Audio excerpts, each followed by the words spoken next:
Hello viewers, আসসালামু আলাইকুম। আজকে আপনাদের আমি দেখাবো পটলের শুকলা ভর্তা ও মিষ্টি কুমড়ার শুকলা ভর্তা। এটাকে আমি রাইস কুকারে দিয়ে নিয়েছি, আপনারাও রাইস কুকারে দিয়ে নেবেন। রাইস কুকারে দিয়ে আমি সিদ্ধ করে এটাকে আমি নেব। তো এখন আমি এটাকে ঢেকে দিচ্ছি সিদ্ধ করার জন্য। তো এখন আমি কড়াইতে তেল দিয়ে নিচ্ছি। তেলটা এখন আমার গরম হচ্ছে। এবার আমি পটলের শুকলাগুলো এনে দিয়ে দিচ্ছি। এবার আমি এগুলোকে দিয়ে একটু নেড়ে চেড়ে নেব। তো পটলের শুকনোটা কিন্তু সুন্দরভাবে ভাজা ভাজা করতে হবে, ভাজা ভাজা না করলে কিন্তু এটা ভালো লাগবে না। তো আমি সেভাবেই কিন্তু এবার নেড়ে চেড়ে নিচ্ছি। এখন আমি দিয়ে দিচ্ছি রসুন কুচি। এরপর আমি এর মধ্যে দিয়ে দেব শুকনো ঝাল।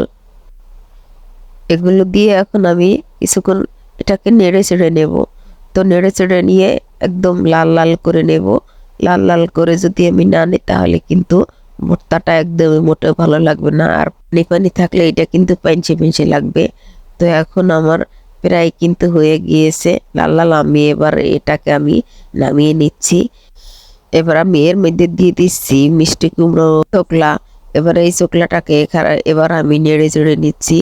এই নেড়ে চেড়ে নিয়ে পূর্বে যেরকম আমি পটল ভর্তাকে আমি নেড়ে চেড়ে নিয়েছিলাম এবং রসুন, এবার আমি মিষ্টি কুমড়োর চোকলাটাকে একটু নেড়ে চেড়ে নেব। নেড়ে চেড়ে নিয়ে এবার আমি রসুন কুচি দেব। আমি রসুন কুচি দিয়ে দিচ্ছি।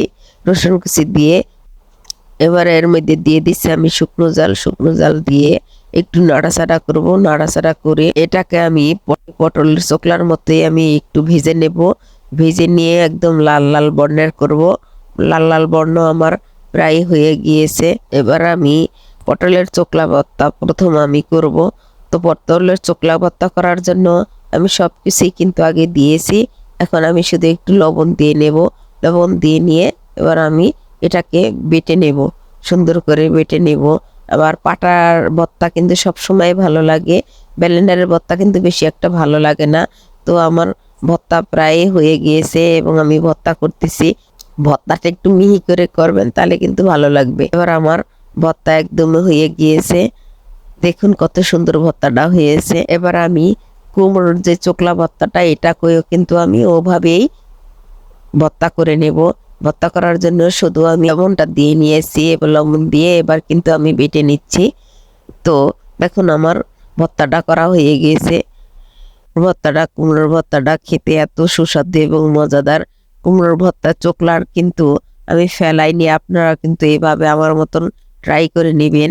আমি কিন্তু পটলের চোকলা ভর্তা করেছি এবং কুমড়োর চোকলা ভর্তা করেছি। তা পাটায় ভাত কখনো খেয়েছেন? পাটায় ভাত মাখা কিন্তু অনেক মজা লাগে, বিশেষ করে ভর্তা করার পরে।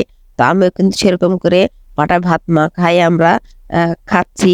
তো আপনারা এইভাবে ট্রাই করবেন। তো ভিডিওটি যদি আমার ভালো লেগে থাকে অবশ্যই লাইক, কমেন্ট এবং সাবস্ক্রাইব করবেন। তো দেখা হবে অন্য কোনো ভিডিও নিয়ে। খোদা হাফেজ।